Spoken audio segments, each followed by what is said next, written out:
Yo empecé lavando platos y cuando terminabas de lavar platos, que no era una máquina Wilter Harter como el que tenemos ahora, sino era metiendo las manos al agua caliente en el agua fría y te hacían unas cortadas. Entonces, ya que lavabas rápido, podías ir a echar un ojo a la cocina y aprender un poquito. Punto MX era un chute de adrenalina diario. A los 2 meses ya teníamos 3 meses de lista de espera. Entonces era como de, esto no lo habíamos esperado nunca. Y a los 6 meses éramos el segundo restaurante con mayor lista de espera de España. El taco une a Carlos Slim, que es de los hombres más ricos del mundo. Sí, el dueño de SCC. Alza el dedito y le hace así, igual que lo hago yo. Nos gusta la salsa y si hay una buena taquería, eso no distingue raza, credo ni religión. El único restaurante que está en todo el mundo se llama McDonald's, ¿no? Entonces, ese es un ejemplo que es durísimo y que no le gusta a la gente cuando yo le digo, porque no tiene mucho glamour, pero la gestión es fundamental. Nos fuimos a vivir mi mujer y yo al 6º piso del mismo edificio y no salí en un año de la cocina junto con mi mujer y nos llevó a la estrella Michelin.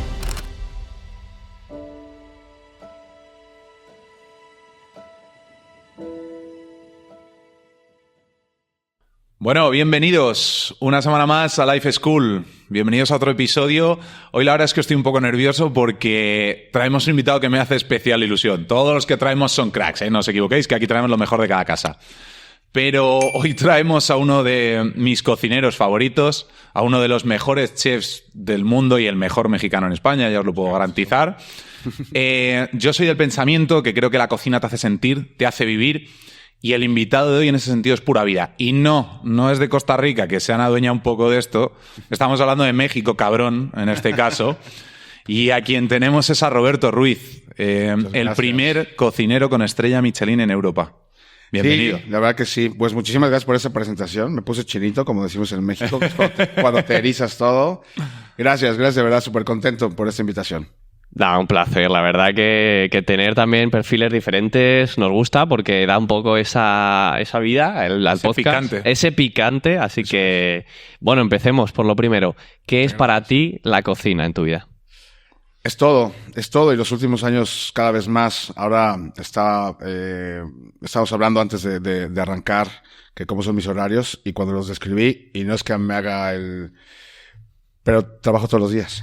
Y cuando estoy en mi casa viendo la tele, a mi mujer le desespera muchísimo que yo esté con la tele prendida y viendo platos de cocina así, ya paseando apartados y todo, pero a mí eso es de lo que más me distrae. Y me gusta mucho comer, me gusta mucho planear platos futuros, así es que, aunque se escuche cliché es que es todo, pero no es que solo sea comer, todo lo que involucra detrás, que es pasar una reunión con amigos, eso es la comida también. Hacerle un plato a alguien que le guste, eso es la cocina también. Pensar en el restaurante y en cómo puede ser mejor. Entonces, al final lo puedes llevar, en mi caso, lo traslado a todos los momentos de mi vida. Sales y caminas y ves qué es lo que está sucediendo. Pues no sé, como cuando te compras un coche azul y todo lo ves azul. Bueno, pues en mi caso todo es comida, ¿sabes? Es así, lo orientas a eso. Así es que lo he hecho mi forma de vida. Desde muy chavito, como decimos en México, desde súper pequeño, tenía claro, nunca fui buen estudiante, así que por descarte me fui yendo para allá y hoy estoy muy contento y de verdad que es todo. ¿Y entiendes una vida, Roberto, sin la cocina? O sea, ¿te ves, por así decirlo, jubilándote y ya dedicándote a la parte de disfrutar la comida y demás? ¿O te cuesta ver salir del mundo de la cocina? Lo vivo de diferentes formas y además tengo la fortuna de poder tener diferentes retos, ¿no? Permanentemente. Por ejemplo, le estaba contando hace un momento, nosotros tenemos restaurantes en Colombia y en Colombia somos socios de una empresa, unos empresarios que son los más potentes de Bogotá y de Colombia los segundos o terceros. Entonces es un grupo muy grande y allá, más que ser ejecutor, vas a un tema de planeación y de proyectos. Son 3 restaurantes con 3 perfiles completamente diferentes. Entonces hay que pensar en 3 momentos diferentes de consumo, en 3 tipos de clientes y de situaciones desde la ubicación y todo eso diferentes. Entonces ahí es más empresarial, por así decirlo, y más de planeación mi participación. En Madrid es Canchanchan, que es nuestro último proyecto. Estoy ahí casi permanentemente. Me he vuelto a regresar a la cocina porque es verdad que yo soy cocinero y es lo que más me gusta y creo que es lo que mejor se me da, es donde mejor me siento también. Entonces Ahí me metí, apago el teléfono lo más que puedo, me meto y me olvido un poco y nos ponemos a hacer platos. Y sí noto que es donde mejor me encuentro, ¿no? A mí las reuniones de trabajo y con todo lo demás me cuestan un poquito más. El estar haciendo Excel, ese tipo de cosas no se me da nada bien. Y entonces sí es una parte más ejecutiva la que a mí donde me siento muy cómodo, pero bueno, como todo el mundo hay cosas que tenemos que aprender a hacer no siempre cómodas. Pero tengo la suerte de complementar varias, ¿no? Y luego tenemos también en Lisboa uno con otro socio, que eso es básicamente un tema de llevar un local que ellos lo gestionan directamente. De hecho es Cascabel, que está en Lisboa. Y ese Cascabel lo que hace nosotros es como una consultoría, básicamente, ¿no? Entonces, tengo la suerte de tener como todos los esquemas posibles y luego en el año vamos adquiriendo algún compromiso de alguna asesoría o de algún 4 manos, esas cosas. Y es que, todo el espectro, pero donde más cómodo me encuentro y donde más contento me encuentro es en la cocina, haciendo platos nuevos y cocinando y oliendo el calor y la brasa y quemándote. He recuperado mi callo del cuchillo, así es que ahí es donde mejor me encuentro. Y transmitir emociones a la gente, ¿no? Con los platos. Y es muy inmediato el restaurante, ¿no? O sea, tú cuando haces, además es un restaurante que tenemos un poco en la cocina, no es vista, pero yo como jefe de cocina y los que estamos cantando, que lo llevamos, estamos viendo al cliente, entonces sí ves la respuesta inmediata de la gente, si le gustó, si no. Yo normalmente, y eso es algo que a lo mejor tendría que trabajar más, no lo sé, pero salgo, pero no me gusta muchísimo estar porque pienso que la gente va a disfrutar con sus amigos y no a verme. Sí. Entonces, pero eso lo he hecho y cada vez me doy cuenta de que ese feedback de la gente y ves que les gusta y que les gusta hablar contigo porque están interesados en la cocina y todo eso. Entonces, trato de hacerlo y como siempre he dicho, a mí la cocina me empezó a interesar por lo que genera alrededor, ¿no? En mi caso eran los domingos, pues venían los abuelos, los primos, los tíos, y entonces era no hacer la tarea para el lunes, todo era perfecto. Ya el lunes había que coger las riendas otra vez, pero poco a poco ese es el gusto que le fui cogiendo y es algo que he ido haciendo de esto, pues una forma de vida, ¿no? Volvamos a ese Roberto de la adolescencia, hagamos un viaje astral, ¿no? Muy bien. Y bueno, esos comienzos que bueno, te empieza a interesar el mundo de la cocina, lo que tú dices, ¿no? Creas ese ambiente con la familia. Y te dices, bueno, me quiero dedicar a esto, ¿no? Quizás, bueno, pues familias tradicionales, es más, si vienen del mundo más empresarial, etcétera, pues te dicen, el mundo de la música, el mundo de la cocina, olvídalo, ¿no? Y hace 20 años, imagínate eso. Y en México. Que o sea, no es lo que ahora. Son que tres variables. Rockstars ahora mismo los cocineros. Sí, exacto. Y damos entrevistas ahora. Exacto. Hace 20 años no era el mismo panorama. No. Antes siempre había que entrar por la puerta de servicio, que se sigue haciendo, pero ese era tu papel, ¿no? Y está muy bien. Y yo sí tuve todo ese recorrido, ¿no? Lo he tenido. ¿Qué sentiste en ese momento y, bueno, cómo abordaste esa situación con tus padres, sobre todo para gente que quizás ahora está en esa fase de tomar decisiones importantes bueno, profesionales? Yo soy el tercero de 4 hermanos y casi todos son de números, justamente. Así, y mi padre también, entonces, banquero de toda la vida. Y cuando yo fui, y todo tengo que decirlo, podría inventarme una historia súper romántica, pero no es así. Yo nunca fui buen estudiante, no se me daba bien, me distraía mucho, me parecía... Tengo 2 hermanos que me lleva 7 años, o sea, son más mayores, pero una buena distancia. Entonces, yo siempre me llevaba con los mayores, estaba no en la fiesta, pero sí como que interesado más en las charlas de los tíos y todo esto, más que de mis primos y de los pequeños y todo esto, ¿no? Entonces, la comida siempre fue algo, tengo recuerdos, y eso ha ido pasando, de mi tía la identifico con qué arroz, al otro con tal, y de esos momentos que a lo mejor ahora que lo comento, con mi mujer sobre todo, me dice, yo no tengo esos recuerdos de niña, o sea, no sé qué comíamos, pero a mí me hacía una ilusión de, vamos a ir a ver al tío tal, y así, ya sé que vamos a comer esto, ¿no? Y entonces todo lo demás no interesaba, y sabía que iba a comer eso. De ahí, fue un poco descarte lo que decía, nunca fui buen estudiante y entonces empecé siempre a meterme un poco más y literal, una vez en secundaria, que eso es después de la segunda etapa de la escuela que haces, más o menos 14, 15 años, me expulsaron de la escuela porque además de no ser buen estudiante, era un desmadre en el salón y distraía a todo el mundo y tal. Entonces, pero me acuerdo de las quesadillas de esa escuela que eran increíbles. Entonces, algo bueno sacaste. Sí, no, seguro que sí. Y entonces, eso es lo que luego verán, pero en los colegios de México, o sea, hay cosas, las quesadillas son fundamentales. Y en el recreo comes quesadillas como las que vendemos en el restaurante. Pero bueno, es otra cosa. Entonces, por descarte empecé a ver eso. Me expulsan de la escuela y yo me quedé en casa, castigado. Y el castigo era echar la mano en la casa. Y yo echaba la mano a cocinar y a preparar todo para que llegaran mis hermanos. Y fui ahí pillando el punto. Mi madre cocina increíble. Venimos de una familia también que se cocina mucho y que se come mucho. Nadie de forma profesional, pero sí que nos complace mucho el hacer platos para que vengan los demás y los disfruten, ¿no? Muy mexicano. Entonces, ahí fue cuando tuve claro que me encantaba. Y luego, ya alguna vez lo he contado, en esa época llegaba Discovery Channel hace mucho tiempo y llegaba un programa que era de cocineros de Europa que tenían gorros de 5 metros, más largos del Lignano, sí, en castillos y eso, y tenía una técnica. Y entonces era, claro, yo estaba expulsado, veía eso en la mañana y era, o sea, se puede vivir en un castillo y puedes comer delicioso trabajando de esto. Poco cabrón por mi parte, ¿eh? Nunca pensaba en todo lo demás. Y sí fue eso muy inspirador. O sea, dije, yo quiero ser chef. Qué bueno. Y porque además en México no se usaba la palabra chef. O sea, eso es algo que era, ¿no? Era cocinero. Ya no se usa, pero bueno, en esa época era como súper inspirador, ¿no? Y luego ya cuando te metes en la realidad, pues te das cuenta de que era un programa de televisión. Pero eso me movió un montón. Eso y el no ser un buen estudiante. Cada vez le fui dedicando más tiempo a esto. En mi casa no creían que yo era... o sea, mi padre me dijo, no se va a dedicar a esto, seguro. Y entonces un verano me metí a trabajar en un restaurante. Y desde ese día ya no salí de una cocina. O sea, siempre que traté de compatibilizar las dos cosas, luego pude conseguir una beca. Mi padre estaba un poco hasta indignado con eso. Al principio era como que no me apoyaban para nada para esto. Entonces yo pude conseguir una beca en la que era la primera y la mejor escuela que había de cocina en México. Y entonces, como que se quedaba, este cabrón consiguió una beca. O sea, yo no lo apoyo, pero están ahí dándole.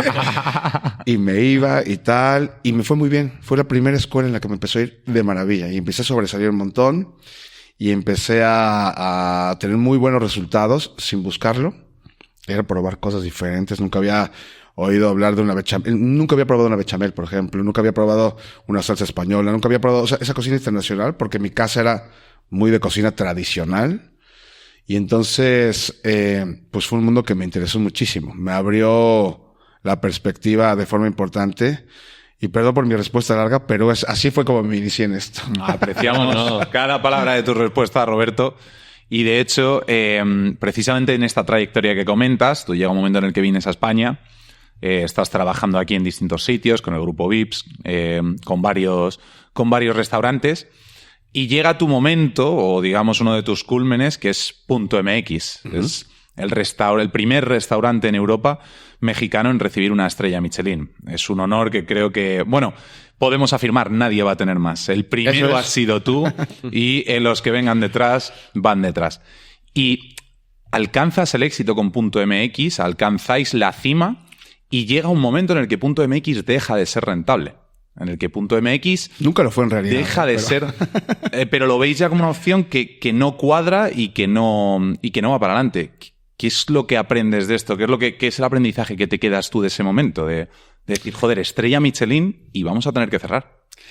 Es todo un aprendizaje. Yo lo hablaba con un muy buen amigo, con Stanis Carenzo, que fue el de Sudestada. No sé si ustedes conocieron Sudestada, pero fue un restaurante que inició la cocina asiática en Madrid y que fue una revolución en su momento. Punto de admiración, y fue lo que nos hizo animarnos a poner Punto MX. Él nos decía, háganlo y háganlo auténtico y háganlo de esta forma y tal. Fue como ir al IE a un curso carísimo, que aprendimos muchísimo cuando lo cierras. Aprendes de gestión, que es algo que yo personalmente no sabía, sino era pura inspiración.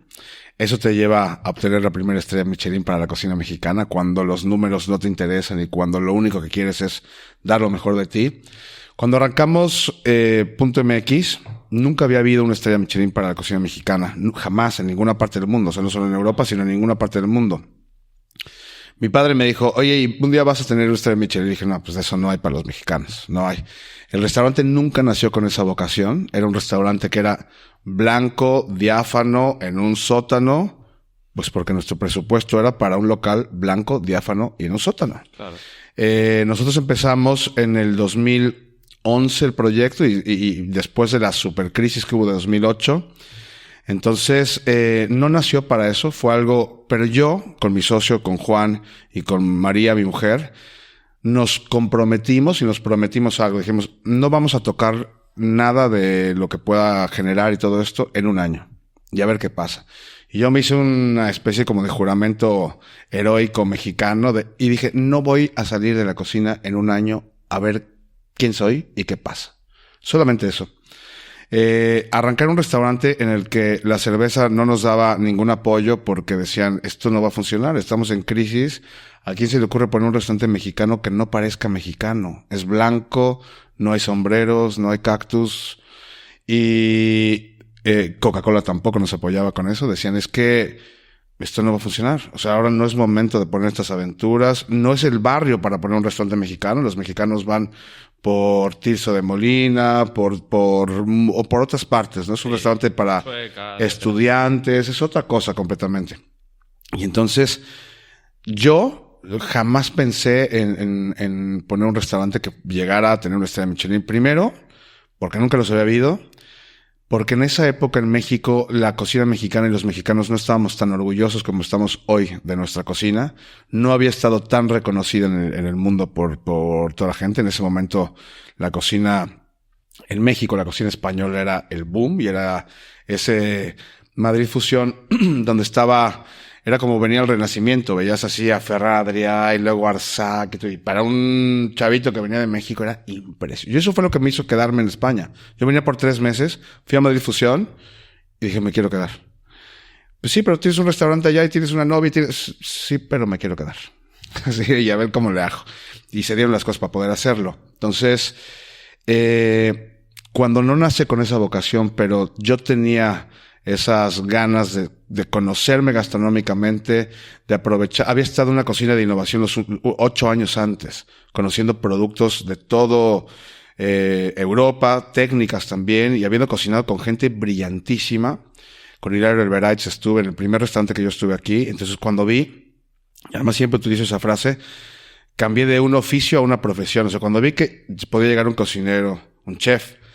Aquí dicen cocinero además, en México no sé por qué insistimos con chef, pero que llegaba con un portafolios y que llegaba impoluto y que llevaba planchado y que porque yo soy del vínculo donde eran todos, también por descarte en México, ¿no? Y entonces éramos puras balitas perdidas que se juntaban en una cocina y eso sacábamos la cocina.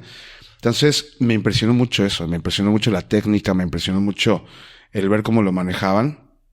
Y todo esto lo cuento porque eso traté de trasladarlo a Punto MX. Y Punto MX empieza con platos, con una vajilla de IKEA. Empieza con una cocina que llevaba 11 años, que era el restaurante anterior, que había sido un restaurante andaluz. Y sobre todo con las mejores intenciones de ser el restaurante mexicano mejor del barrio. Solo eso, aspirábamos a eso.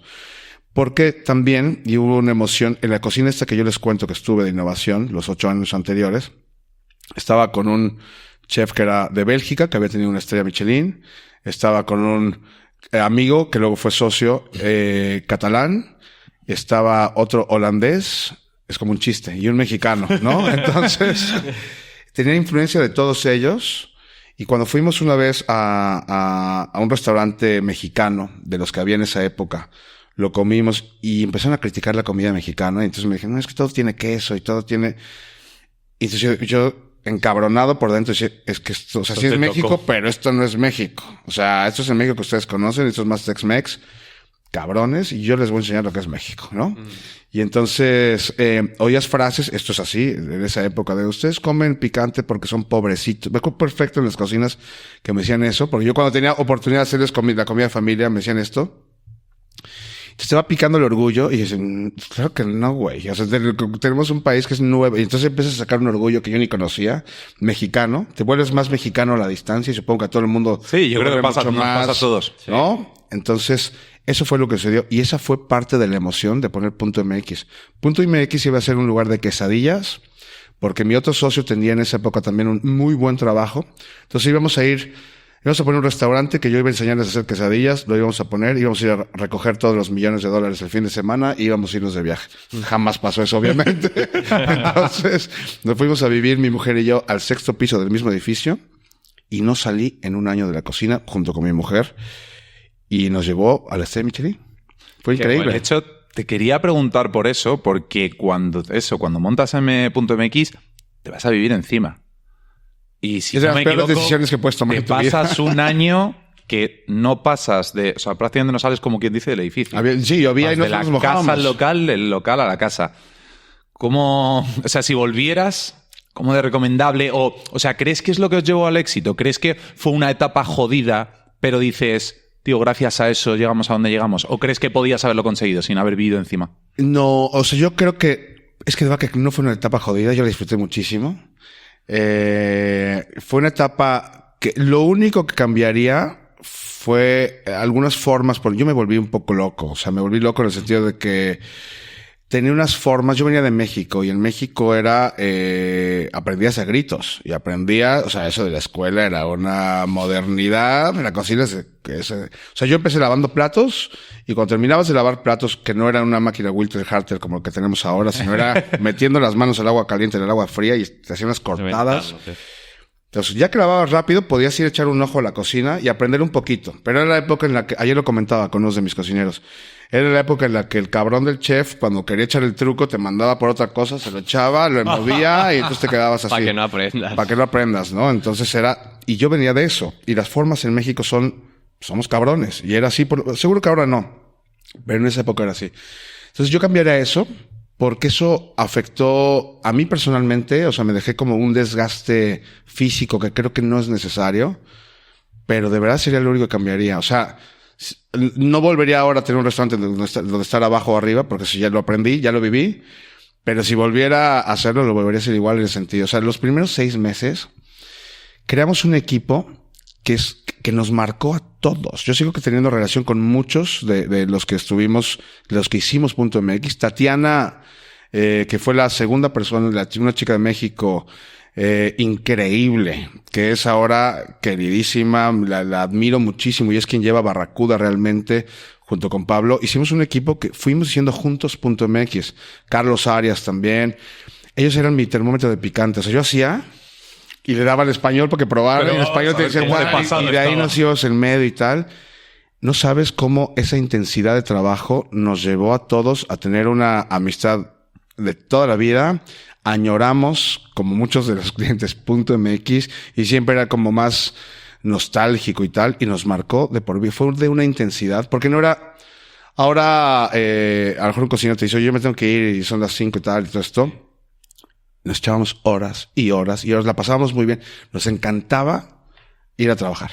Que es algo que nos pasó, yo no he vuelto a conseguir ese espíritu y es muy complejo. Entonces creo que sin vivir arriba no hubiera pasado. Subíamos, por la noche cerrábamos y salía el mezcal y volvíamos y terminamos a las 5 de la mañana y volvíamos a darlo. Pero .mx era un chute de adrenalina diario y a los 2 meses ya teníamos 3 meses de lista de espera. Entonces era como esto no lo habíamos esperado nunca. Y a los 6 meses éramos el segundo restaurante con mayor lista de espera de España. Con Ferran Adrià y con Arsac y con... Entonces, yo no lo había pensado nunca. Entonces yo siempre lo digo, es como que te ganabas la lotería cada semana, ¿no? Es una alegría para todos. Todos sabíamos que estaba... Y nadie de los que llegamos ahí queríamos, o sea, sabíamos cómo se hacía una estrella de Michelin. Y tenías que definir cómo era una estrella de Michelin porque nunca había habido un restaurante mexicano con estrella de Michelin. Entonces la gente te pedía cubiertos para los tacos y luego yo, no, hay que quitárselos, cabrón, porque los tacos se comen con la mano. Y muchas cosas que fuimos ahí descifrando, porque en México tampoco había restaurantes con estrella de Michelin. Entonces el protocolo de cómo era un restaurante fine dining así o lo que sea, íbamos creando. Lo creasteis vosotros. Y eso es súper curioso. Para llegar al éxito yo creo que es casi necesario obsesionarse de alguna manera sana, pero obsesionarse, y es lo que tú dices, una adrenalina que te empuja, aunque duermas 3 horas y al día siguiente tienes que dar el callo durante 12 horas.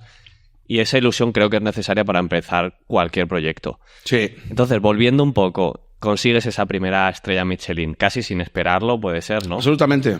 Y en vez de saborear esa estrella, disfrutarla y, bueno, pues tomarte, digamos, un descanso, te obsesionas con la segunda.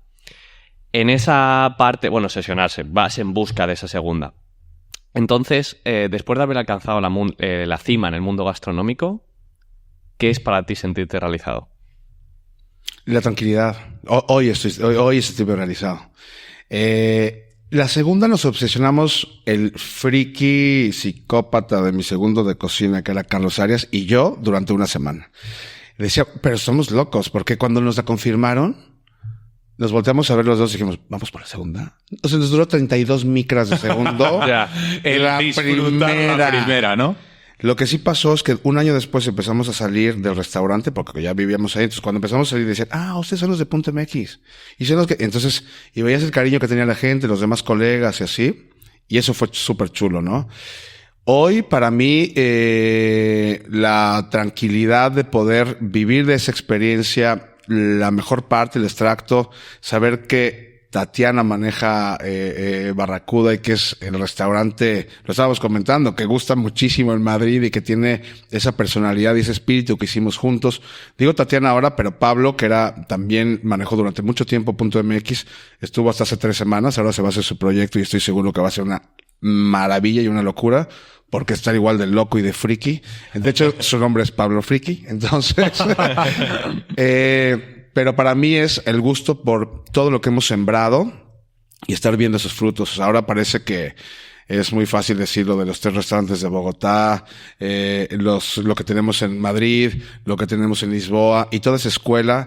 Y luego, y lo tengo que decir, y lo que nos copian. O sea, ya hicimos una escuela, ¿no? Ya hicimos una escuela y eso es una satisfacción que es increíble. O sea, yo sí creo, y sin tratar de ser fanfarrón ni nada, pero que los madrileños pues les dimos a conocer la cocina mexicana auténtica, los sabores auténticos, y que a partir de eso han sucedido un montón de cosas, pero hay una nostalgia por eso que sucedió en ese momento, que ahora ha derivado en muchos otros locales, en proyectos y así. Entonces ves esa escuela que se va haciendo, y eso es un orgullito que está rico, que siempre te impulsa, pero siempre creo que para eso y para lo que disfrutas hay que ser un poquito inconforme. Entonces, siempre, no es que quiera más, pero veo más posibilidades. A otro ritmo, a lo mejor ya no vas corriendo, vas trotando, disfrutando del camino, dándote ciertos lujos en ese sentido de poder decidir o desechar alguna cosa y hacer cosas que aunque sepas que no van a ser como de mucha repercusión o económicamente o para tal, pero que te dan gustitos. Entonces, esa libertad para mí es algo que es increíble. Y yo creo que tiene mucho mérito lo que tú dices. Ese momento en el que Coca-Cola, Corona y demás te dicen que no, yo creo que tienes el mérito de haberle quitado el sombrerito a la cocina mexicana, que oye, que es parte de vuestra identidad también. Absolutamente. Sombrero, pero no puede ser que te vayas internacionalmente y que solo sea eso. Entonces habéis conseguido abrir a Madrid y a España a decir la cocina mexicana es mucho más. Exacto. Y yo creo que nos habéis enganchado a muchos. Ahora la pregunta está clara. ¿Vas a por la estrella con Barracuda o con alguno o te has olvidado de ella? No, no es que me haya olvidado de ella. Ahora estamos recomendados en Barracuda, por ejemplo, y a mí lo que voy a hacer es lo que hicimos al principio, no dejar nuestra personalidad. Si llega sería increíble, pero nunca fuimos por ella.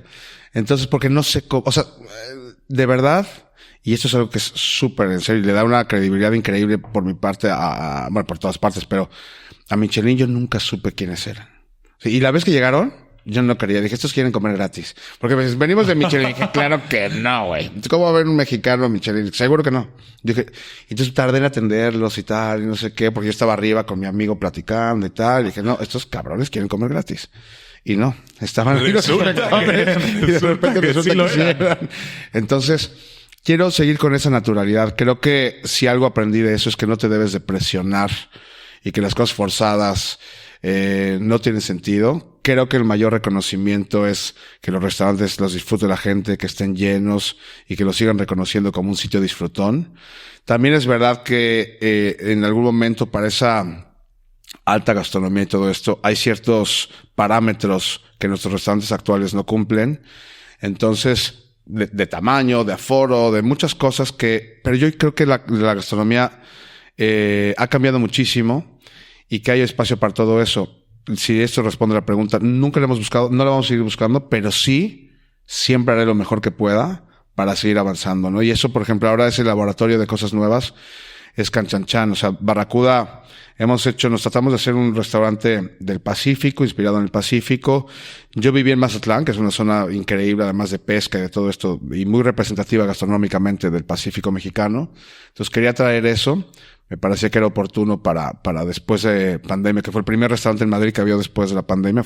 Abrimos incluso con restricciones de horario y todo esto, Barracuda, porque ya lo teníamos enganchado desde antes que sucediera todo eso. Entonces, eso ya pasó. Veo que esos platos están interiorizados, que a la gente le gusta un montón, que la lubina, la talla, el tuétano que hicimos, todo esto ya funciona.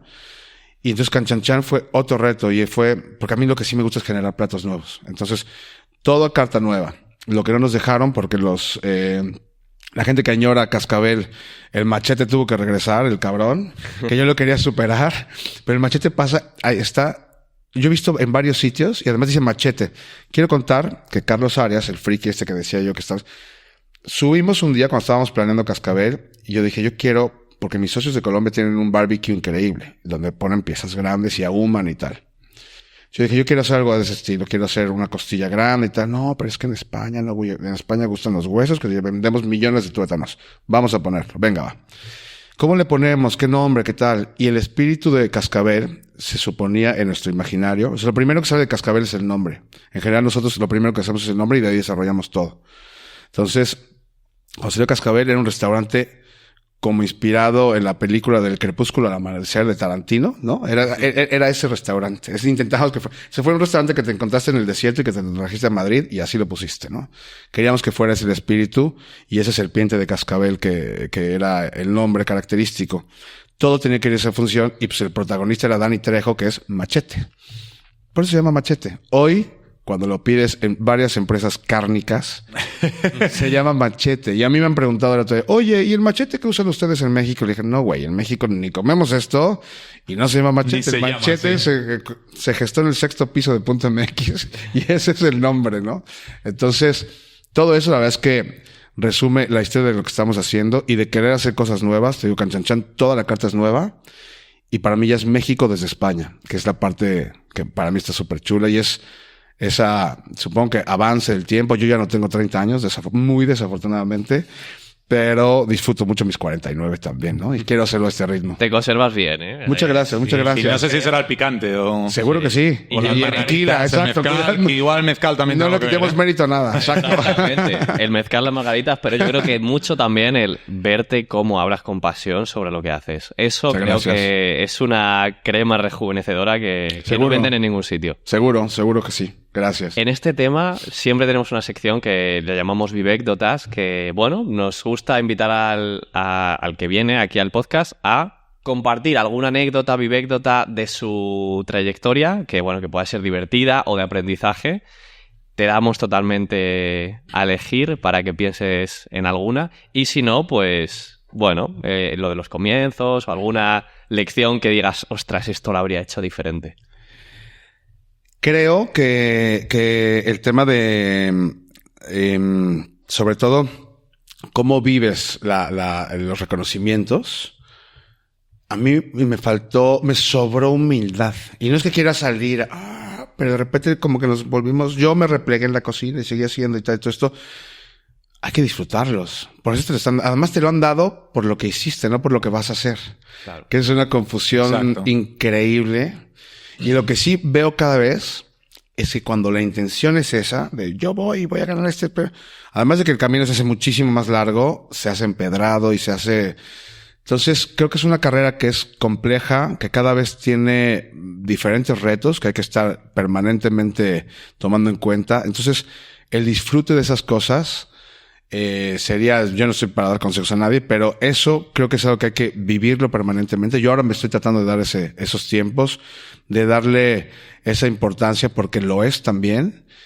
Y como anécdota, pues, básicamente tendría miles y que puedo ser buenas, simpáticas, malas, todo esto, pero yo, por ejemplo, esta gente muchos de nuestros clientes y amigos que añoran el espíritu de Cascabel, lo divertido que era Cascabel y todo esto, Una vez, y siempre cuento, justo ayer se los conté a las chicas de Canchanchan, que Canchanchan es como más recogidito y todo esto. Entonces, hoy, por ejemplo, va a haber un DJ. Y es más mexicano que haya ruido. Es más mexicano que haya margarita, ¿no? Que esté más constreñido o así. Entonces, ayer estaba contando que una vez una señora que es del mundo de la gastronomía súper reconocida, una proveedora increíble, que no puedo decir su nombre porque si no ella me colgaría, pero llegó, ella tiene más o menos 60 altos. Llegó con sus 6 amigas a Cascabel, llegaron, ella estaba en muletas, porque tenía el pie enyesado. Entonces llegaron, no les gustaba mucho, era ruidoso, empezaron las margaritas, empezaron a aflojar, más margaritas. Esas muletas terminaron siendo el limbo para que sus amigas pasaran por debajo en Cascabel. Así es que el poder de la margarita, de la comida y de la buena onda, porque Cascabel sí que tenía mucha onda, creo que no se debe perder. Así es que es una anécdota que me gusta un montón porque es lo que genera el conjunto de cosas. Yo les decía, es que México es la comida, la bebida y todo lo demás, ¿no? Y nos dedicamos a la hospitalidad. Te tiene que dar gusto recibir a la gente que viene a visitarte, ¿no? Como me dijo un grande de la cocina hace unos 32 minutos, la margarita es el mejor lubricante social. Sin duda alguna. Y en ese sentido, Roberto, yo ya te digo, bueno, como ahora tiene un nombre, somos foodies. Bueno, a mí la cosa es que me encanta comer. He ido a muchos restaurantes y sí que es verdad que ves esa distinción de los restaurantes en los que el chef sale y no sale. Por ejemplo, Jordi Cruz en Abac, en Barcelona, no sale porque él dice que él es tímido, que no le gusta. ¿Cómo valoras tú? ¿Tú crees que eso es humildad? Porque, por ejemplo, yo he ido muchas veces a los restaurantes, solo le he visto una vez fuera de cocina, que estabas justo saludando a una pareja, y yo, como un buen fanboy, me abalancé a decir, Roberto, no te vas de aquí sin hacerte una foto conmigo. Entonces, ¿eso lo sigues manejando igual? ¿Sigues pensando esa humildad de decir, no salgo porque la gente no viene a verme a mí? Sí, pero te digo que lo he visto de repente y era algo, es una idea que yo me hice. Porque luego al final a la gente sí le da gusto. O sea, lo que yo no quiero es un pesado, ¿no? Porque hay veces, y a todos nos ha tocado, ir a un sitio donde te sale el cocinero pesado. Y entonces, porque somos pesados y nos encanta ir y mostrarte toda nuestra artillería y que nos digas lo guapo que somos y que somos increíbles y súper guay y todo esto. Entonces yo ese límite, que afortunadamente tengo una esposa que es increíble y que me pone permanentemente los pies en la tierra. Entonces, está sujetando los hombros siempre, y de la oreja también. Así es que no quiero rebasarlo, pero con Canchanchan ha sido, he vuelto a reconocer mucha gente que pasa eso, que viene, que se acerca, hola Roberto, y que le da gusto y tal. Entonces cada vez lo estoy diciendo más. Cada vez no era miedo, pero sí era un poco de respeto, de entender, porque yo las poquitas veces que salgo, es muy probable que lo que quiera es estar con mis amigos, más que me den una clase de cocina, que me digan esto y que escuche todas las cosas que me quiera expresar el cocinero, a menos que yo quiera. Sí, también se me hace chulo que si puedes llamarlo, sales y tener esa conversación y todo esto, pero yo creo que también depende mucho del tipo de restaurante. Canchanchan es un restaurante que se presta para eso. Yo ahora estoy disfrutando. Entonces antes en Punto MX, yo iba impoluto con una chaquetilla blanca, perfecto, porque teníamos que desmarcarnos y era intencional, de todos los restaurantes mexicanos. Entonces yo tenía que ir así me lo planteé yo. Barracuda jamás he ido con una chaquetilla, nunca, porque yo quería que Tatiana y los que se quedaban ahí fueran ellos los protagonistas. A mí no me quieres ver vestido aquí de chef. En Canchanchan voy con un mandil, puedo ir así, puedo poner una chaquetilla, estoy haciendo un poco lo que se me da la gana, no un poco, bastante lo que se me da la gana y lo estoy disfrutando y creo que esa es la mejor recompensa. Entonces, también la gente lo nota y yo ya hago, o sea, los que están en la mesa de juntos siempre les digo, bueno, somos vecinos, si quieren algo, ya empecé a encontrar ese vínculo con la gente que yo disfruto y que espero no incomodar a nadie. Bueno, y en esta experiencia de cocinar, has cocinado para lo mejor de lo mejor, las altas esferas, por así decirlo. La plantilla del Real Madrid, la Reina, y bueno, pues tenías hasta 7 meses de espera, que es lo que estábamos hablando, ¿no? ¿Cómo has manejado esa presión de tener que dar de comer a personas? Alguien que ha esperado 7 meses para sentarse y comer tu comida. Esa es tremenda, porque cuando llegaron a Punto MX pensaban que iba a ser un restaurante precioso, increíble, que iban a volar dragones y que iba a haber cosas, y no, estaba este muchachito dándoles tacos. Entonces, pero los mejores que podían haber probado en su vida. Entonces, mi mujer haciendo las tortillas, porque nunca fuimos capaces de explicar cómo se hacen las tortillas. Yo en la cocina, metidazo, Entonces eso era algo que, pues que esa era la constante. Entonces esa expectativa que se generaba de los 7 meses, todo eso, yo prefería que la comida fuera la que hablara, en ese sentido. Y era súper complicado, ¿no? Lo de las altas esferas, todo eso que me tocó fue antes del restaurante. Entonces eso me fue allanando muchísimo el terreno para ver que a la hora de comer todos somos iguales. En México, el taco une a Carlos Slim, que es de los hombres más ricos del mundo. Sí, el dueño de FCC. Alza el dedito y le hace así, igual que lo hago yo. Nos gusta la salsa. Y si hay una buena taquería, eso no distingue raza, credo ni religión, ¿no? Entonces, siempre viví ese espíritu. Los mexicanos, y yo eso se lo escuché a Pepe Soy y me gusta mucho eso. Es que sí, de los lujos que puede existir en la vida, el comer es algo que si ahorras, a lo mejor te puedes permitir ir al más del mundo, ¿no? Si eso es lo que te interesa. En México se vive muy intensamente eso. Entonces, el taco nos une a todos, te digo, y eso, antes de venir acá, porque yo ya sabía lo que venía y sabía que iba a cocinar en algunas para casas reales y todo esto, eso me lo recordó mi madre. Me dijo, acuérdate que a la hora de comer, todos somos iguales. Y me lo tatué en el cerebro y lo vivo. Y entonces cuando llego a una mesa de este estilo, pues es que al final están yendo a verte. Entonces sea quien sea, y están siendo super cursis por mi parte, pero dándote la oportunidad de que tú llegues y o sea, ¿sabes lo que va a pasar? Que todo lo que tú haces lo van a comer.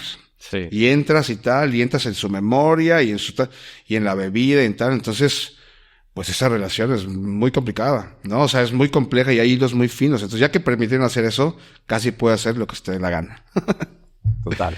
Qué pasada. Y luego, hoy en día el mundo de la cocina es totalmente, no opuesto, pero ha cambiado una barbaridad de aquí a cuando empezaste tú. Como digo ahora, sois estrellas del rock, os reconocemos, os pedimos fotos, o sea, ha cambiado muchísimo el panorama de la cocina. Ahora dedicarse a la cocina es una opción ya que es mucho más viable, hay mucho más interés por trabajar en una cocina.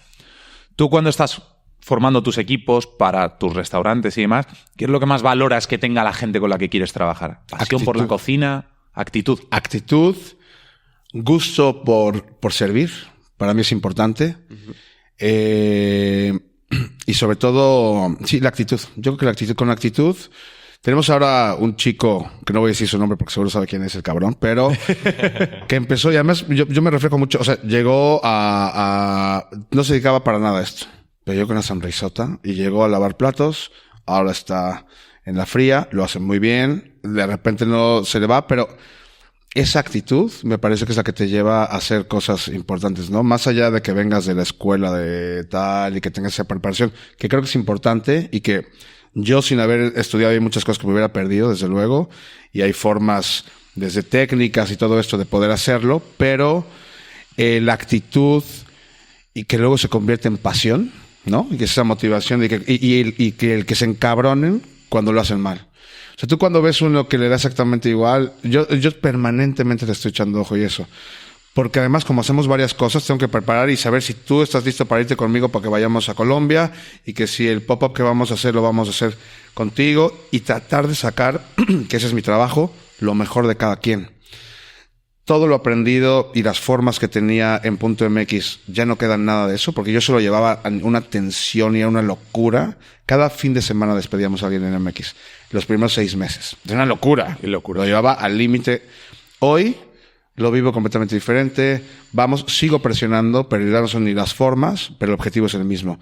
Y siempre les digo, yo ya gané la mía, gánensela ustedes, cabrones. Y mórense aquí. Yo gané la mía, güey, van ustedes ahora, ¿no? Entonces, darle todas las herramientas para eso, creo que es interesante. Y hay gente que está preparadísima y que ha estudiado en las mejores escuelas del mundo y que luego a la hora de la operativa les cuesta. Porque la cocina sí sigue siendo algo que se aprende y se vive dentro de la cocina, ¿no? O sea, todo lo que en México hay una confusión, a lo mejor aquí también sucede, que cuando estudias esto, sales siendo chef. El chef es un cargo que se va ganando, ¿no? Tú no sales siendo presidente, primero estudias Derecho y luego a lo mejor un día te haces presidente, claro, ¿no? Ese es el tema. Entonces, yo creo que eso es algo que hay que tener bien consciente y saber que es una carrera de fondo. Qué bueno que menciones esto de las habilidades, porque al final, para triunfar, yo personalmente pienso que la fórmula es tú tienes los conocimientos técnicos de, bueno, saber cocinar, tener gusto, las habilidades sociales de atención al cliente, comunicar, ser organizado, pero luego lo que multiplica es la actitud. Completamente. Entonces, qué bueno que lo menciones porque creo que aplica para cualquier ámbito. Sí, yo claramente he tratado de cambiar muchísimo la mía y veo que me funciona mejor. Así que soy el mejor ejemplo de eso, ¿no? Sí, sí. Y para abrir un nuevo restaurante, si hay alguien, imaginemos que está pensando que su sueño es abrir un restaurante, ¿qué porcentaje de importancia le das al hecho de saber cocinar, de tener una mano o que tu cocina sea buena y al hecho de saber administrar el negocio, de llevar un negocio o que la cocina sea quien te lleve? ¿Qué crees que es más importante a día de hoy? Depende del enfoque, desde luego, pero algo que tengo que decir es que el único restaurante que está en todo el mundo se llama McDonald's, ¿no? Entonces, ese es un ejemplo que es durísimo y que no le gusta a la gente cuando yo le digo, porque no tiene mucho glamour, pero la gestión es fundamental. La cocina es parte importantísima del restaurante, tu propuesta y todo eso, pero es un porcentaje de la suma de todas las cosas importantes que tienen que suceder. Yo hoy no puedo planear un restaurante que sea con esa ilusión que hablábamos y con ese no importar el coste que vivíamos en Punto MX. A eso me refería con el máster que yo hice con eso. Creo que además, teniendo lo más atado posible, aún así cuesta trabajo porque está cambiando muchísimo el mercado, la oferta, la sobreoferta, el enfoque. Entonces, yo lo hablo con mis cocineros, ¿no? Ay, es que yo quiero ser súper original y quiero hacer mi proyecto y todo esto y tal. Y al final, no es que todo esté hecho, pero todos cocinamos con vacas, con pescados, con pollos y o sea, a menos que nazca un animal nuevo en los próximos años, que puede ser, que ahora cómo van las cosas, ¿sabes? Pero eso es lo que hacemos todos, y con tomates y con cilantros y con cebolla, que luego los traigas de otro país y les llames diferente y sea exótico, está muy bien. Pero eso es con lo que jugamos. Entonces, es muy importante saber manejarlos y llevarlos a tu terreno. Eso es ahí donde es la importancia del cocinero y es la diferenciación. Yo creo que sí es muy importante buscar la diferenciación, pero no es ni lo más importante ni lo que te va a llevar a que sea algo de largo recorrido, ¿no? Porque hay restaurantes, todos conocemos que son sitios donde se come extraordinariamente bien, pero si no es negocio, ese gustito por dar de comer bien lo vas perdiendo. Y si pierdes ese gusto por dar de comer bien, se jodió. Vale, Roberto, pues además de ser cocinero, eres empresario, ¿no? Entonces, bueno, pues hay que gestionar personas, equipos y demás. ¿Qué retos te has encontrado tú para gestionar pues equipos de hasta 200, 250 personas o incluso más? Tú nos dirás el número. El reto es permanente, ¿no? Esto está vivo, entonces hay emociones completamente diferentes, intereses diferentes. Yo creo que el reto mayor que vivo en este momento es ser capaz de poder dar recorrido a la gente que está con nosotros, ¿no? Ya estamos en un punto en que tenemos la fortuna de gente, que eso pasa cada vez menos. Como decía de Tatiana, por ejemplo, de Pablo, que duran 12 años con nosotros, que llevan muchísimo tiempo. En Colombia, Ana María también lleva un montón de tiempo con nosotros desde que arrancamos, casi vamos para 9 años. Y digo esos nombres y seguro me pierdo de muchísimos más, ¿no? Entonces, ser capaz de seguirles dando recorrido, de seguir siendo interesante para ellos, de que su inversión en el tiempo que han dado para ti tenga retorno y todo eso sería, a mí me ilusiona mucho. Y es el reto. Yo no me preparé nunca empresarialmente, como les dije, la escuela nunca era muy fuerte. Entonces, aposté al sartén. Entonces, todo esto lo he tenido que aprender de prueba y error. Prueba y error. Tengo la suerte, y esto es verdad, y es otro cliché, pero te dicen, si te juntas con 5 corredores, vas a terminar corriendo. Pues ahora que mi vida ha cambiado y que tengo muchas reuniones con gente que tiene grupos grandes y ver esa visión, yo eso lo aprendo mucho de mis socios de Colombia. Tienen un tema de responsabilidad social, de recorrido, de huella de carbono. Eso es increíble, la maquinaria que tienen armada en ese sentido.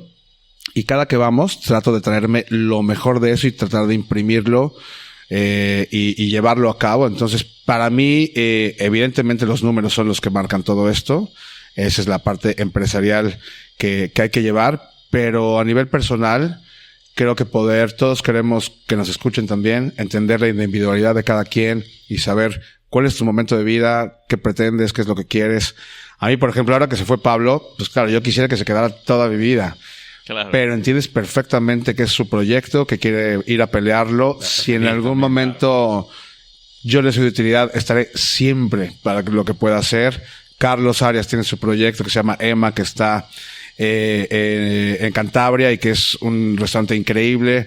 Entonces también te da un montón de gusto ver cómo va avanzando eso, cómo la gente se le va creciendo, que aprendieron de tuyo y que siguen compartiendo algunas filosofías tuyas. Y eso creo que es el mayor reto, poder dar ese recorrido, poder hacer que los negocios sean atractivos, que sigan siendo rentables desde luego, y seguir avanzando. A mí me gusta mucho ver, y además fue a lo mejor por el hábito que tuve de la cocina de innovación, de ver lo que viene y tratar de vaticinarlo, ¿no? Siempre cuento que cuando eres empresario de la hostelería es como vivir el monociclo. O sea, tú todo el tiempo estás así, todo el día. O sea, duermes en el monociclo y estás en el monociclo. Pero ir viendo esos retos y ver que van pasando las cosas y ver cómo los recibas tú y cómo los puedas manejar, creo que es lo más interesante. Seguramente la gente que escucha esta entrevista va a decir, este cabrón ha cambiado muchísimo. Si llevan mucho tiempo de no oírme, pero es algo que me he estado trabajando personalmente, ¿no? Porque antes lo llevaba, te digo, a la atención y todo esto, y los resultados, eso se acaba rápido. O sea, yo tengo la suerte de tener casi con todos los cocineros que pasaron por Punto MX, cuando los vea, no me tengo que cruzar de acera, nos damos un abrazo grande y les sigue yendo bien. Así es que eso es lo que quiero seguir fomentando, y creo que el reto es bien grande porque es bien fácil decirlo, pero ahora hay que darle recorrido a todo eso, ¿no? Qué bueno. Y la última pregunta que te queríamos hacer de este bloque es, hoy en día se habla mucho de que los restaurantes estrella Michelin, muchos de ellos no son rentables. Al final es algo además que el público le cuesta mucho entender. Si vas a diversos restaurantes así, te cobran 300 euros por el menú. La gente se ofende de decir, ¿cómo no va a ser rentable? Bueno, tú mejor que nadie sabes la cantidad de costes que hay detrás de una cocina, de alta cocina, ya solo la vajilla, empezando desde todo tiene unos costes muy altos. Entonces, se da la situación de que hay cocineros que llegan, tienen su estrella Michelin, 2 estrellas, 3, y no es rentable a lo mejor ese restaurante en sí. ¿Cómo de importante crees que es saber aprovechar la marca personal que creas alrededor de ser un cocinero estrella Michelin y realmente rentabilizar otras partes? Es fundamental. Nosotros es un poco lo que hemos hecho. Bueno, un poco, es absolutamente lo que hemos hecho. Entiendo que Punto MX nos puso en un panorama internacional que hizo que llegara una empresa de Colombia a decirnos, oigan, vengan aquí. Nuestro socio de Lisboa es José Avilés, que tiene 2 estrellas Michelin. Si eso no hubiera pasado, a nosotros no nos conocerían.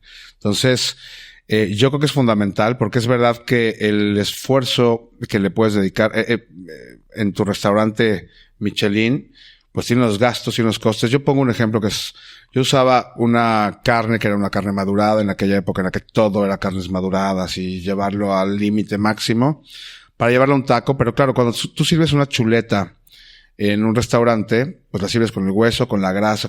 Esto a un taco no le cabe. O sea, hay que quitarle el 60%, que da una cosa así, que yo de cocinero decía, no, es que esto. Y claro, es el taco más rico del mundo, pero casi lo sigo pagando, ¿sabes? A pesar de que se robó hace 6 años MX. Exacto. Entonces, tiene que haber un equilibrio ahí con eso, yo creo, y es algo que tienen que hacerse rentable. Los uniformes siempre quieres que sean diferentes. La vajilla, mes con mes, hay cosas increíbles. Entonces, claro, es una juguetería. Tú mismo te pones el límite de hasta dónde quieras hacerlo llegar. Pero yo creo y comprendo hoy los restaurantes, hoy que lo vivo de otra forma también, que tienen que ser, lo vimos, estuvieron aquí cientos de tractores hace un mes. Sí. Yo creo que no tienes que traer sal de Madagascar y traer el no sé qué. O sea, hay que tener siempre una conciencia con eso. Nosotros en Punto MX lo tuvimos por descarte, porque como no había chiles, los empezamos a sembrar aquí. Entonces ya traíamos eso, los amábamos aquí, los tal. Pero siempre tuvimos un poco esa conciencia de tratar de no tener que traer cosas más que lo indispensable de México, por coste y por un poco de conciencia del impacto que puede tener eso, Huella ¿no? de carbono y demás. Todas estas cosas. Entonces, que te digo, aprendíamos de nuestros socios de Colombia. Entonces, creo que son valores que hay que ir cambiando. Un restaurante, si tú te puedes permitir tener un restaurante que no sea rentable, es una delicia, está increíble, pero creo que muy poca gente se lo puede permitir. Claro. Y no hay empresarios que apuesten a eso, ¿no? Puedes hacer un plan de negocios que empiezas con eso y que después lo vas a rentabilizar de otras formas. Pero Es una apuesta que si sale arriesgada. está muy bien y si no sale es complicado, Es ¿no? arriesgada. Sí, bueno, sí. pues con este apartado pasamos al siguiente, que es la ronda relámpago. Muy En bien. esto te mencionaremos 3, artistas, personajes, veremos, a ver, personajes conocidos. Y nos tienes que dar brevemente qué opinas, qué te quedas con ellos, qué es lo que te has aprendido, ¿no? de estos personajes. Perfecto. Empezamos. David Muñoz, de Diverso. Constancia, perseverancia, yo creo que eso es algo que hizo un montón de tiempo y que ha hecho una marca increíble, ¿no? Entonces, eso es lo que me quedó. Qué bueno. El siguiente nos internacionalizamos un poco, pero nos quedamos en la cocina. Es un poco el concepto de esto de cocinero de televisión. Gordon Ramsay. No me interesa absolutamente nada. También es una buena respuesta. No me interesa absolutamente, jamás iría a un restaurante de este hombre. No hay nada que... O sea, lo conozco, ¿no? Y ya está, Sí, ¿no? pero nada que añadir. Una vez puedo ver su programa, pero ni los que hacen casa me parece plástico inglés. Sí. Y no. Sí, Oliver. Mejor ni le mencionamos porque a Jamie... Espero que no nos estés viendo, Jamie. Y yo no tengo nada contra los ingleses, pero no me parece que sea... Sí. Pues en Las Vegas, yo que estaba allí, tiene un montón y ves que se llenan. Y digo yo, hombre, claro, es el público, pues, Sí, apto para eso. Efectivamente. Claro. Y por último, Berasategui. Garrote, increíble. Garrote, Tradición, un tipazo, el mejor generador de equipos, ¿no? A mí me parece, yo es de lo que más le admiro. Y siempre además el cabrón siempre gana de cerca. Y con David y Jorge juntos, pues ya te arruinan la vida. Pero dices, te sientes jodido. ¿Cómo lo hacen también estos dos cabrones, no? Pero cercanía, humildad y eso es, digo, no es lo que busco, pero, o sea, en mi forma, eso, el entender que lo que pase detrás, eres persona y que a la gente le gusta un montón tu cercanía y pues que eres persona, ¿no? Y que cocinamos, no le quito importancia, pero, y lo he dicho siempre, pues no, ojalá curáramos enfermedades, pero cocinamos. Tiene una importancia increíble y es súper chingón y es para nosotros lo más importante, pero no hace más allá que eso, ¿no? Y ahora lo que te queremos hacer es un par de preguntas un poquito más filosóficas de tu vida. Bien. Antes de pasar las preguntas, vamos con recomendar un libro, Uy, una película... Es verdad. ¿Sí? Es que tengo una cabeza. Sí, nos gusta siempre recomendar un libro, que recomiendes un libro, una película, una serie que digas, oye, esto me gusta, me ha llamado la atención. Y por último, un grupo musical o, un artista o... Pues mira, el último libro que nos regalaron a mi mujer y a mí y que estamos leyendo, todavía no lo chutamos, se llama The Unreasonable Hospitality y está cabrón. O sea, que la forma de ver de los gringos la hospitalidad y cómo lo entienden, Sí. cómo la viven, que habla de Leven Madison, es increíble. O sea, aprende cada página, por eso, y subrayamos y tal y todo eso. Eso me parece que está increíble. Suena que me lo preparé cabrón, pero de verdad que no. Lo trae mi mujer en la bolsa y está así, y ahí le estamos dando y nos lo llevamos de vacaciones y así. Ella es una gran lectora, lee muchísimo, muchísimo. Yo soy mucho más de dibujitos, claramente, soy cocinero, pero eso es un libro que estamos aprendiendo un montón y me gusta de lo puntual que leo, que sea en este sentido, una vez más, de forma de vida, ¿no? Y luego se me fue esta pregunta y luego después de eso, el libro... ¿Película o serie? Lo que tú elijas. O película o serie. Black Mirror me encanta. Black Me Mirror. encanta sufrir y estar así. ¿Te asusta que vaya- Exacto. Y luego reconocerlo en la actualidad. El ver cosas... Estoy de esperando espíritu. que venga el próximo para ver qué Cada chingados hay que vez- hacer, ¿sabes? Así, Cada exacto. vez está más cerquita alguno de ellos. El de que te va calificando la El de la gente, la calificación. calle, todo eso es súper gráfico Ese es de lo que brutal. estamos viviendo. Es que Y en estamos muy China cerca. ya están muy cerca. Ya de ir estamos, por ahí. todos buscamos. Sí, sí, sí. Es increíble. tremendo, Yo la que según era validación social. outsider de eso, te levantas y ves Instagram. Está Total. cabrón cómo estamos en metidas. Totalmente. Estamos metidos y ya no hay escapatoria de No. esto. Y por último, grupo musical o artista. Soda Stereo, Cerati, que siempre me gustó. Fue el único grupo que fui fan. Me gusta un montón la música. Me gusta mucho. De DJs me gusta Solomon. Toda la música de los restaurantes la hago yo. Tengo mis juguetitos en mi casa y hoy me voy a ir a hacer listas de música. Así En Ibiza que, pones tú también. En Ibiza hacemos tu cosas, barito sí, pones sí. tú- Entonces, a mí me encanta la música. Me gusta. Tuve muy buena época de fiesta en México. Ya dijimos que no era buen estudiante. Y ahí saco mi lado Anthony Bourdain. Entonces, sin extenderme más. Entonces, y lo viví intensamente. Así es que lo sigo disfrutando un montón. Qué bueno. Perfecto, pues para cerrar te vamos a hacer esta pregunta que te decía. Si el dinero para ti no fuera un problema, Roberto, tienes lo solucionado, dinero infinito, ¿cambiaría tu vida mucho? Sí, no mucho. Lo único que haría sería ser un poco ermitaño. O sea, la semana pasada estábamos viendo unas casas en Cantabria y no sé dónde, que me salió por Instagram. Y entonces, vida rural o algo así salía. Comentándolo como algo idílico, mi mujer y yo decíamos, imagínate aquí, y yo estaba montando una planta de quesos con unas vacas a un ritmo tranquilito, en un lugar donde no hay absolutamente nadie. Y sería eso, yo creo. O sea, eso es lo que cambiaría, pero bueno. Tendría las mismas músicas, o sea, estaría haciendo música y algún queso para seguirse manteniendo, porque si no iba a estar jodida la cosa. Mi mujer tendría plantitas, que es lo que le gusta. Ese sería el único, pero esa era una vida que teníamos en México muy parecida. Así es que sí, creo que... Volver al origen. Sí, que lo han escuchado seguramente este güey el que está pescando y que llega el otro y que le dice, oiga, usted si trabaja más puede pescar más y ganar más dinero y tal. ¿Y qué podría hacer con eso? Bueno, podría montar una gran empresa. ¿Para qué? Para venir a pescar. O sea, al final es la serpiente que se muerde la cola, ciclo, ¿no? Es el ciclo, vuelves donde empieza. Y por último, no te queremos matar, queremos que sigas haciendo feliz a la gente con mucha más comida. Por favor. Pero si te dieran 3 meses de vida, ¿qué harías? Qué cabrones. Dejar de trabajar en ese momento. Yo creo que ir a buscar a todos mis amigos y hacerme un cumpleaños de 3 meses. Qué bueno. Nos lo han dicho mucho y es muy en la línea que lo digo yo. Coger todo lo que tengas y gastártelo en esos 3 meses con tu familia y con tus amigos. Sí. Así, familia y amigos. Es que mis cumpleaños, digo, lo resumí mucho, pero mis cumpleaños eran así el festival. Todos mis amigos me dicen Lucas, era el festival de Lucas.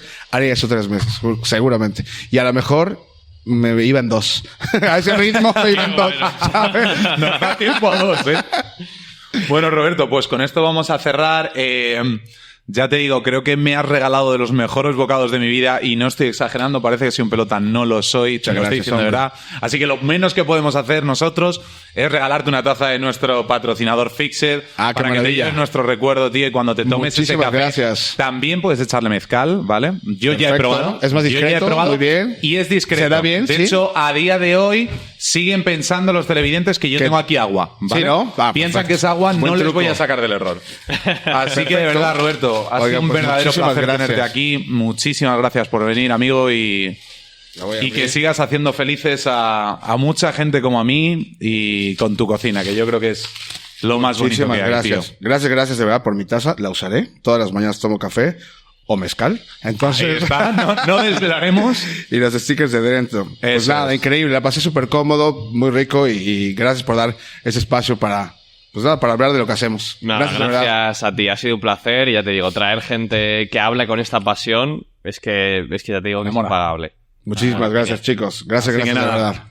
Muchas gracias a todos por estar ahí. Nos vemos la próxima semana. Cuidaros. Gracias.